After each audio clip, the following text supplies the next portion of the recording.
नमस्कार। क्या आप जानते हैं सबसे कॉमन एंग्जाइटी डिसऑर्डर कौन सा है?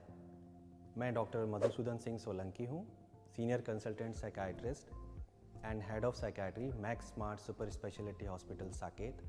आज मैं आपसे एंग्जाइटी के बारे में बात करूँगा। एंग्जाइटी एक नॉर्मल इमोशनल रिएक्शन भी है। हम सभी को कभी ना कभी एंग्जाइटी महसूस होती है। जैसे आप याद करें कि एग्ज़ाम से पहले या इंटरव्यू से पहले किस तरीके से हमें नर्वस फील होता है, एक अनईजीनेस फील होती है, वो एंग्जाइटी है। लेकिन वो उस सिचुएशन के लिए नॉर्मल रिएक्शन है, वो कोई डिसऑर्डर नहीं है। एंग्जाइटी डिसऑर्डर कब बन जाती है? एंग्जाइटी डिसऑर्डर तब बन जाती है जब वो आपको ओवरवेल्म यानी आपको एक हद से ज़्यादा परेशान करने लगे। जब वो सिचुएशन ना होते हुए भी आप एंग्जाइटी महसूस कर रहे हों, या फिर वो आपके जीवन को नेगेटिव रूप से प्रभावित करने लगे, तब वो एंग्जाइटी डिसऑर्डर का रूप ले लेती है। यूजुअली हम एंग्जाइटी दो तरीके से महसूस करते हैं।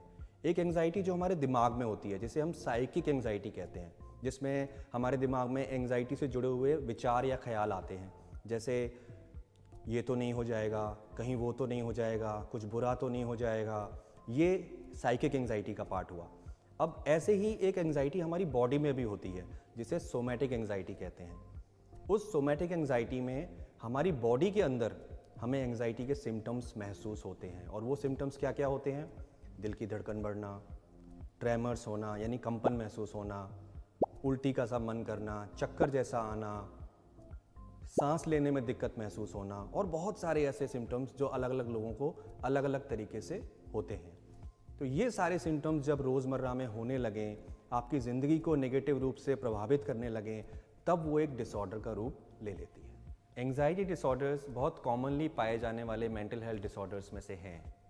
इसमें कई प्रकार के एंग्जाइटी डिसऑर्डर देखने में आते हैं, जिनमें सभी में एंग्जाइटी एक प्रमुख लक्षण रहता है। जैसे जनरलाइज्ड एंग्जाइटी डिसऑर्डर, इसके नाम में ही आप देखें जनरलाइज्ड, तो व्यक्ति लगभग हर समय एंग्जाइटी वाले थॉट्स से जूझता रहता है। अगर वो कोई भी काम करता है तो उसमें पहले नकारात्मक विचार उसके मन में आते हैं। जैसे यदि वो ट्रैवल कर रहा है तो उसके मन में आएगा कहीं मेरा एक्सीडेंट तो नहीं हो जाएगा। यदि वो ऑफिस जा रहा है तो उसे लगेगा कहीं मैं लेट तो नहीं हो जाऊंगा। इसी तरह से कहीं मेरे से जुड़े हुए किसी व्यक्ति को कुछ तो नहीं हो जाएगा। इस प्रकार के नेगेटिव थॉट्स व्यक्ति के दिमाग में चलते रहते हैं और वो उसे हर समय एंग्शियस या चिंता में रखते हैं। ये होता है generalised anxiety disorder. Social anxiety disorder, इस एंग्जाइटी डिसऑर्डर में व्यक्ति को सोशल सिचुएशंस जैसे मीटिंग्स, पार्टीज या पब्लिक स्पीकिंग के टाइम पर बहुत एंग्जाइटी महसूस होती है और इसीलिए वो इन सिचुएशंस को अवॉइड करने की कोशिश करते हैं। अक्सर उनके मन में ये ख्याल रहता है कि पब्लिक मीटिंग्स में या जहाँ पे भी लोग होंगे वो उन्हें नेगेटिवली जज करेंगे, और इस डर की वजह से काफ़ी एंग्जाइटी क्रिएट होती है और वो इन सिचुएशंस को अवॉइड करते हैं, और इस वजह से उनका जीवन कई तरह से प्रभावित होने लगता है। Panic attack disorder, panic attack जैसे इसके नाम में आप देखते हैं ये एक अटैक है, यानी इसमें बहुत ज़्यादा एंग्जाइटी बहुत थोड़े समय के लिए एक अटैक की तरह व्यक्ति को होती है और उसे ये लगता है जैसे उसे कुछ हो जाएगा। अक्सर व्यक्ति को ये लगता है जैसे उसे हार्ट अटैक आ जाएगा या उसकी सांस बंद हो जाएगी या कुछ बहुत ही बुरा उसके साथ हो जाएगा। अक्सर जिनको पैनिक अटैक्स होते हैं उन्हें पैनिक अटैक्स के बीच में इस बात की भी एंग्जाइटी बनी रहती है कि मुझे फिर से पैनिक अटैक तो नहीं हो जाएगा, और इससे व्यक्ति का जीवन बहुत ज़्यादा प्रभावित रहने लगता है। पोस्ट ट्रॉमेटिक स्ट्रेस डिसऑर्डर, ये एंग्जाइटी डिसऑर्डर ऐसे लोगों में देखने को मिलता है जो किसी बहुत ही दर्दनाक हादसे से निकले हों, जैसे कि युद्ध या एक्सीडेंट्स या भूकंप। इस तरीके की घटनाओं के बाद अक्सर जब ये डिसऑर्डर देखने में आता है तब वह व्यक्ति इन घटनाओं को याद करके उनके मन में, उनके शरीर में बहुत इंटेंस रिएक्शंस आते हैं और साथ में बहुत सीवियर एंग्जाइटी भी होती है। आपसे मैंने शुरुआत में पूछा था कि सबसे ज़्यादा कॉमनली पाया जाने वाला एंग्जाइटी डिसऑर्डर कौन सा है, तो आइए उसके बारे में बात करते हैं। वो एंग्जाइटी डिसऑर्डर है स्पेसिफिक फोबिया। स्पेसिफिक फोबिया क्या होता है? स्पेसिफिक फोबिया का मतलब है किसी एक चीज़ या परिस्थिति से व्यक्ति को डर लगना, उस परिस्थिति या चीज़ का सामना होने पर बहुत ज़्यादा एंग्जाइटी का अनुभव करना, जैसे ऊंचाई से डर लगना, पानी से डर लगना, छिपकली से डर लगना या मकड़ी से डर लगना।